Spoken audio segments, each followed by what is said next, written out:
একটা কথা কি জানো তো, মানুষ যখন কাউকে মন থেকে ভালোবাসে সেই ভালোবাসাটা তখন একতরফা হয়ে যায়। মানুষ তখন তাকে পাওয়ার জন্য কত কিছুই না করে, যখন লাস্ট পর্যন্ত তাকে পেয়ে যায় তখন তার কিছু মূল্য থাকে না।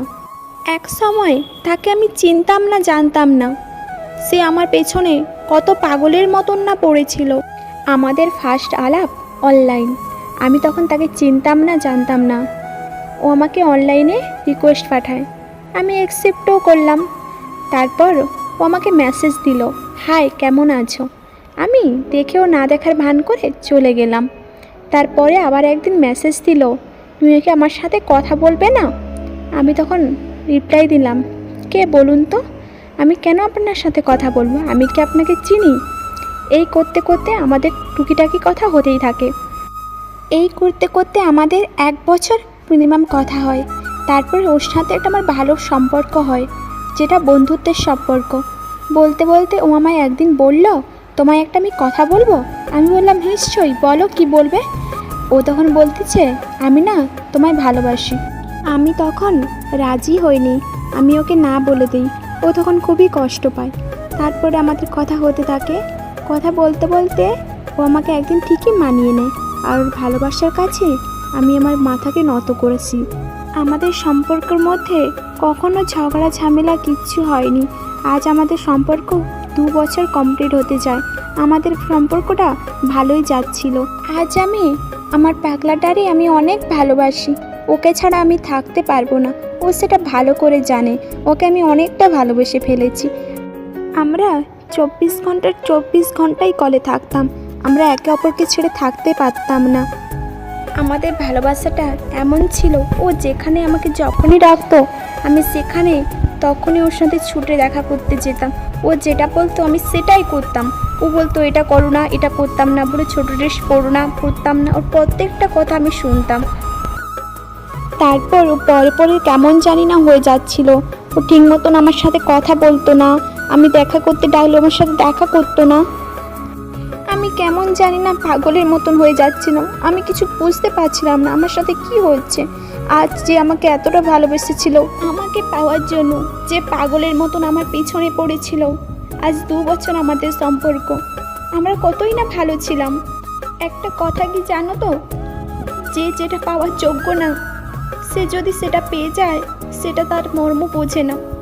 তেমনি সে পাগলের মতো আমার পেছন পড়েছিল।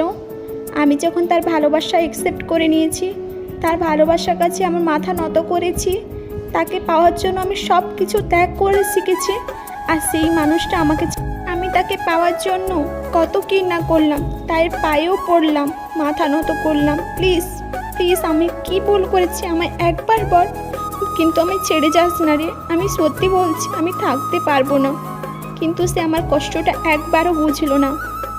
আমি কেমন যেন না পাগলের মতন হয়ে যাচ্ছিলাম। কিছু খেতাম না, বাড়ির কারোর সাথে কথা বলতাম না, চুপচাপ বসে থাকতাম। সবাই জিজ্ঞাসা করতো কি হয়েছে, আমি কারোর সাথে কথা বলতাম না, বাইরে যেতাম না, শুধু একা বসে বসে রুমের মধ্যে কাঁদতাম। এত কষ্ট পেয়েছিলাম। আমাদের সাথে এটা কেন হয়?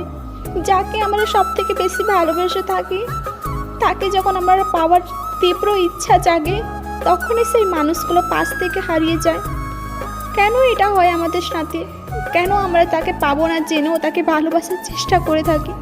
কেন আমরা তাকে ভালোবাসি, আর আমরা যখন জানি তাকে আমরা পাবো না, তখনই আমরা কিছু না কিছু ভুল সিদ্ধান্ত নিয়ে থাকি। আর সেই ভুল সিদ্ধান্তটা আমাদের কিছু না কিছু লাইফে ভালো কিছু করে। আর আমাদের সেই কষ্টটাতে কমাতে আমাদের জীবনে সেকেন্ড চান্সটাকে অ্যাকসেপ্ট করতে হয়। আজ আমি আমার জীবনে সেকেন্ড মানুষকে পেয়ে খুবই হ্যাপি আছি, খুবই ভালো আছি। ওর সাথে আমার ভালো সম্পর্ক যাচ্ছে, বাড়িতে জানিয়ে দিয়েছি, সবাই জানে, বাড়িতে সবাই মেনেও নি।